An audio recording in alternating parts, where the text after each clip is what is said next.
امام علی مقام سے جب بیعت کا مطالبہ ہوا حضرت امیر معاویہ کے لیے تو آپ نے دعا فرمائی، اور داتا صاحب نے بھی کشف المحجوب میں یہ لکھا ہے، لیکن جب یزید کی بیعت کا مطالبہ ہوا تو آپ نے فرمایا مثلی لا یبایع مثلہ، میرے جیسا شخص اس جیسے کی بیعت نہیں کر سکتا۔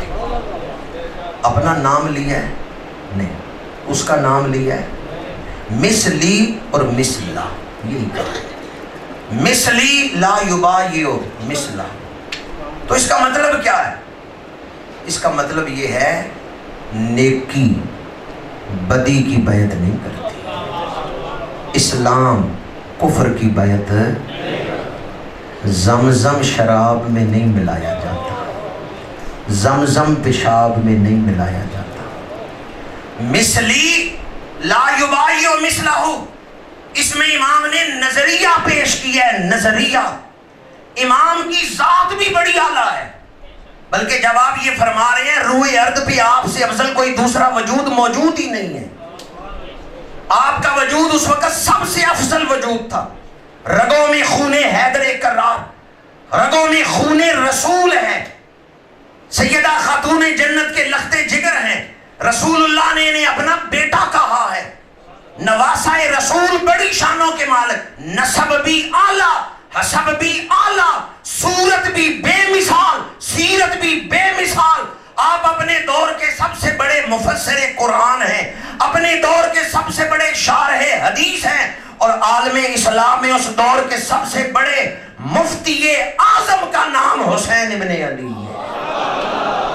امام علی مقام کا فتویٰ چلتا تھا، بڑے بڑے علماء اس دور کے آپ سے فتویٰ پوچھتے تھے۔ عبداللہ بن زبیر استفتاء بھیجتے ہیں، آپ فتویٰ جاری فرماتے ہیں۔ تو جو بڑے مفتی ہوتے ہیں نا، ان کا عمل دیکھ کے ہی عوام فیصلہ کر لیتے ہیں بھئی یہ کام جائز نہ ہوتا تو یہ نہ کرتے، انہوں نے کیا ہے لہذا یہ جائز ہی ہے۔ امام علی مقام کا جو مقام ہے، تاریخ ابن اسیر میں خطبہ موجود ہے، انا ابن بنت رسول اللہ فلکم فی اسوۃ، فرمایا میری بیعت یزید کے لیے وجہ جواز بن جائے گی۔ ہر فاسق و فاجر کہے گا کہ اگر فاسق و فاجر کی بیعت جائز نہ ہوتی تو حسین یزید کی بیعت کیوں کرتے؟ میں نے خلافت راشدہ کا ذکر کرتے ہوئے آپ کے سامنے بیان کیا، خلافت راشدہ معیار حق ہے، خلیفہ ذاتی پسند سے فیصلے نہیں کرتا تھا، خلیفہ قرآن و حدیث سے فیصلے کرتا تھا، خلیفہ پابند تھا قرآن و حدیث کا۔ اور تیسری بات یہ کہ مجلس مشاورت تھی، وہ مجلس مشاورت مل کے فیصلہ کرتی تھی، اس میں یہ گنجائش نہیں تھی خلافت راشدہ میں کہ باپ فوت ہو گیا ہے تو بیٹا ہی خلیفہ بنے۔ خلافت راشدہ میں اس کی گنجائش ہے۔ حضرت صدیق اکبر کے بیٹے خلیفہ بنے ہیں، حضرت فاروق اعظم کے بیٹے خلیفہ بنے ہیں، حضرت عثمان غنی کے بیٹے خلیفہ بنے ہیں، نہیں۔ مولا علی شیر خدا کی شہادت ہوئی، امام حسن مجتبیٰ کی بیعت کی گئی، تو یاد رکھیں حضرت مولا علی نے انہیں خود نامزد نہیں فرمایا تھا، ہاں آپ کی شہادت کے بعد آپ کے رفقا نے آپ کی بیعت کی، آپ کو اس لائق سمجھا۔ تو اس سے یہ پتہ چلتا ہے کہ بیٹا اگر اس اہل ہو اور کوئی اس اہل نہ ہو، بیٹا اس اہل ہو تو پھر اس کی بیعت کی جائے گی، لیکن وہ باہمی مشاورت کے بعد۔ اب یہاں مشاورت نہیں ہوئی، اب یہاں امت مسلمہ سے وہ اختیار لے لیا گیا۔ اس وقت امام علی مقام کا اٹھنا اور حق کی آواز بلند کرنا یہ آپ پر دینی فرض تھا۔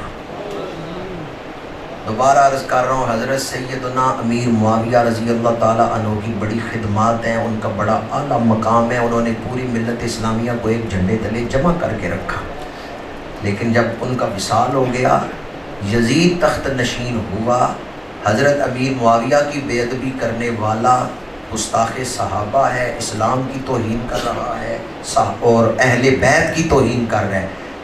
جسے ہمارے امام مانتے ہیں اسے ہم مانتے ہیں، جسے نہیں مانا اسے ہم نہیں مانتے۔ یزید کی بیعت سے انکار کیا، مثلی لا یبایع مثلہ۔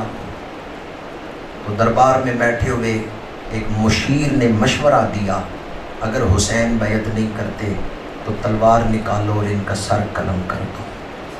گورنر نے نہیں آرڈر دیا، ایک مشیر نے مشورہ دیا۔